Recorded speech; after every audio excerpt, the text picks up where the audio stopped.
Damn, this week's got a lot of great matchups and headliners going into it, and I'm excited for them all. We got division rivalries, number one overall pick versus number one overall pick, electric QBs, fight night in the Bayou. Woo-wee! All that and much more. Ladies and gentlemen, welcome to week 6. Roll that intro.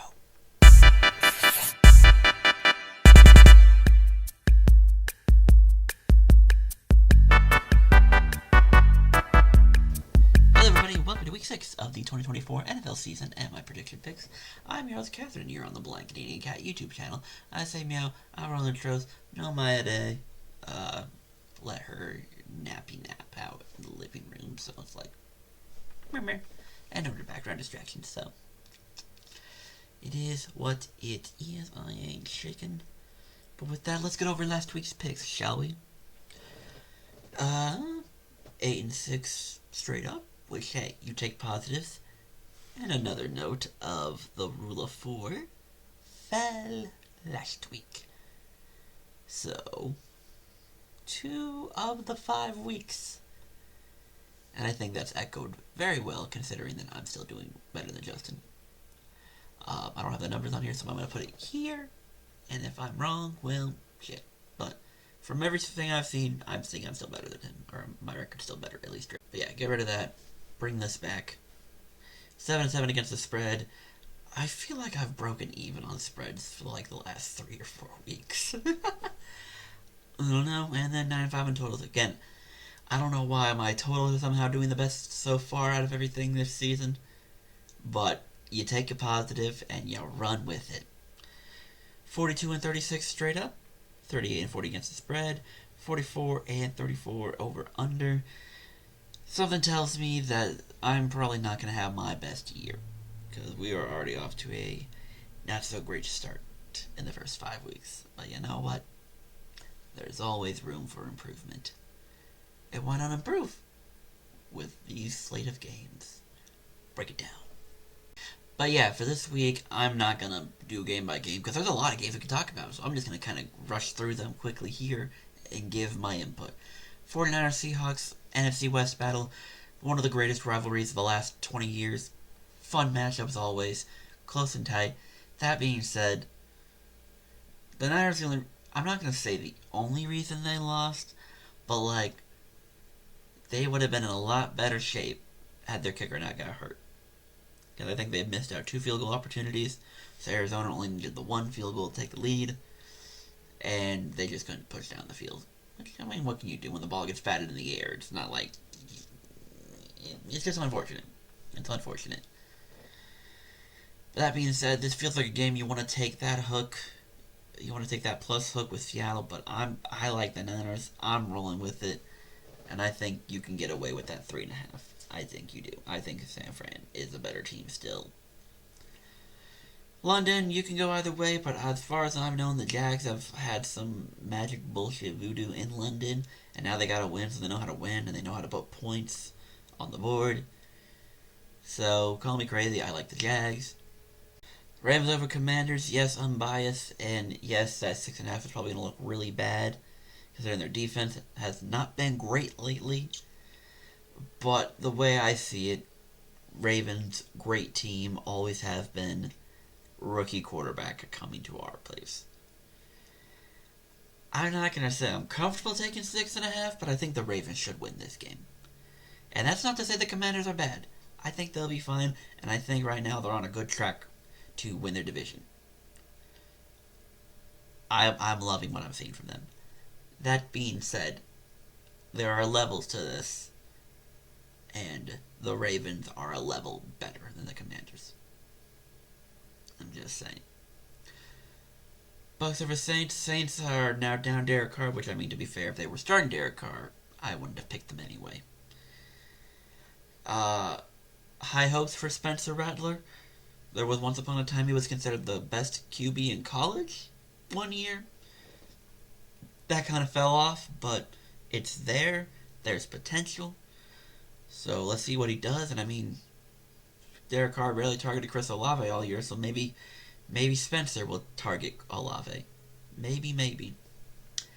Either way, I do think the Bucks are a better team, and even though they lost, that was a great game. And, shooting yourself in the foot aside in that last drive. I trust Tampa. I trust them a lot more than I trust New Orleans.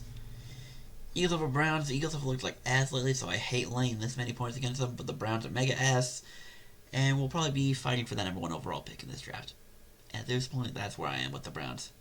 They will be a top 3 draft picking team. And dear God, I hope they get rid of Watson this offseason. They won't, because they gotta live or die with that money, but they should. They should. Colts over Titans. I don't care who's starting at QB. Titans, your 1 win game against Miami. A nice, you got rest. Happy for you. I'm taking the Colts. Texans over Patriots. Texans have apparently one of the better pass rushing defenses of the season, and now they're throwing Drake May into the mix. Dear God, if he survives, good on him. But man, way to throw someone out to the Wolves here. I'll take the -7. Texans haven't covered a lot of large spreads, or hell, even all their wins have been close wins, so to speak. But I have little faith in the Patriots, so I think 7 will be fine. Packers over Cards. My brain still wants to think Arizona is better. And yes, they did win, but it's not like one of those, like, you're proud of the win. Like, you got it. You took advantage of opportunities. Good for you. Packers, I think it's just getting Jordan Love healthy. I think that's the only thing you're really going on. Get him healthy, get him out there, and you think you'll be fine. Once they find their groove and he, is healthy and comfortable and confident again, they'll be fine. I think the Cardinals make it interesting, but I'm still rolling with the Packers. 5.5. Bit much, but could go either way. This game, initially, I went the other way. I had it in my notes for the Chargers. But now that I'm thinking about it, these two teams are pretty much the same. And the only difference being Denver's on a hot streak right now. Chargers started off decent. They lost to on a bye. That team's hurt to hell and back. Broncos got a hot hand right now. And when in doubt, I trust their defense more than anything. Especially if the Chargers get both their tackles back, it's not going to be fun for Herbie. Sorry. Also, Oregonian pride. Go next to the door, we're going to correct too. But yeah, I'm going to go Denver. They're at home. They're the home dog, which, considering what happened last week with the Rule of 4 breaking, the trend tends to be that next week is more hell. Which, yes, to be fair, I am only picking three underdogs outright, meaning that 5 more are either at least going to be wrong. With that being said, Denver's got a hotter hand, and I kind of trust them more, so I'm going Denver. Steelers over Raiders. Part of me wanted to take the Raiders because of this weird thing they have against Pittsburgh. Raiders seem to do well against the Steelers, but quarterback switch. Christian Wilkins gone. Adams wants the hell out. This team is a hot mess, and they're probably tanking as well, if we're being completely real. They're probably tanking. They wanted a quarterback in this draft. 6 of them decided to go in the first 12 for whatever fucking reason. So they kind of got screwed, and now it's kind of biting them in the ass. They're going to be tanking for the quarterback. Raiders will also be a bottom 3 team. Probably. Which makes it a little more frustrating that we lost to them. But chez la vie. Chez la vie. Falcons over Panthers. I'm not thinking twice. Carolina, that one was nice, but it doesn't mean anything. Lions over Cowboys. I don't trust the Cowboys at all. And I don't know if that's a bigger indictment on Dallas or Pittsburgh for that game Sunday night, but you walked away, you weren't really impressed with either team. You just weren't. And there's nothing wrong with that. You just weren't. But I'm taking the Lions. They're on a mission. They're on a hunt. And I trust them to come in and do their thing. Dallas doesn't have half their defense. And the Lions' offense is a lot better than Pittsburgh's. A lot better. Bengals over Giants. I was tempted to take the Giants here because the Bengals have no defense. But it's like, what am I getting out of the Giants? Beating Seattle, I'm attributing that more to the Detroit curse that's been going around lately. So, I don't really know what to expect out of New York. But if it comes to a game where it has to go 30 for 30, because the Bengals have scored 30 in what, 2 games now? 30 plus? If it comes to that point, the Giants aren't matching them. I don't care how bad that defense is. The Giants are not matching them. I'm taking the Bengals and I'm running with it. And then the Bills over the Jets. This one, I would not be surprised if the Jets won this game. This one would not surprise me. Jets fired their coach, which I think is dumb, stupid, and dumb. Their problem is the offense, not the defense. Firing the defensive-minded head coach and promoting the defensive coordinator is not going to solve your offensive problems. It's just not. Also, Saleh was never the problem to begin with. You had shitty offenses pretty much his entire career.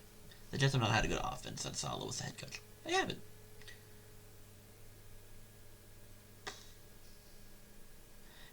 But yeah, the Bills, I don't know what's going on with Buffalo. Is Khalil Shakir that big of a deal that Josh Allen had to go 9 for 30 without him? 9 for 30? I could probably complete 9 of 30. This is a lie. This is a 100% lie. I would get my ass beaten, and I cannot throw a ball more than 10 yards to save my life. But 9 for 30? Come on. I'm imagining Shakir's injury was not that big a deal, considering it was a last-minute scratch. And even if not, I trust the Bills more than the Jets. I just do. So give me the Bills, give me the 2.5. And those are my beautiful picks. We'll take over a peep in fantasy. 4-2 once again across my 6 leagues. And,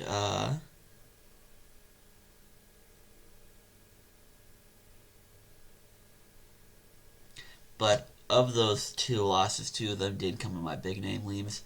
I lost again in the LOA. Whatever I did in those first 4 years apparently took extra mojo, because I've had nothing since. 4 straight years of missing the playoffs, and right now on good pace to miss it for the 5th year in a row. Ay, ay, ay. But we'll see what we can do this week.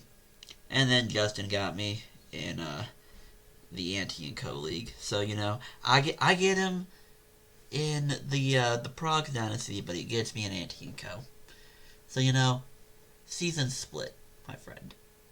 Oh, don't worry, I'm sure I'll see you in the playoffs in one of those leagues, where you'll beat me by half a point, because I can't have nice things. It is what it is. That'll be all from me and my beautiful picks. Shout out Oregonian Pride for Justin Herbert versus Bo Nix.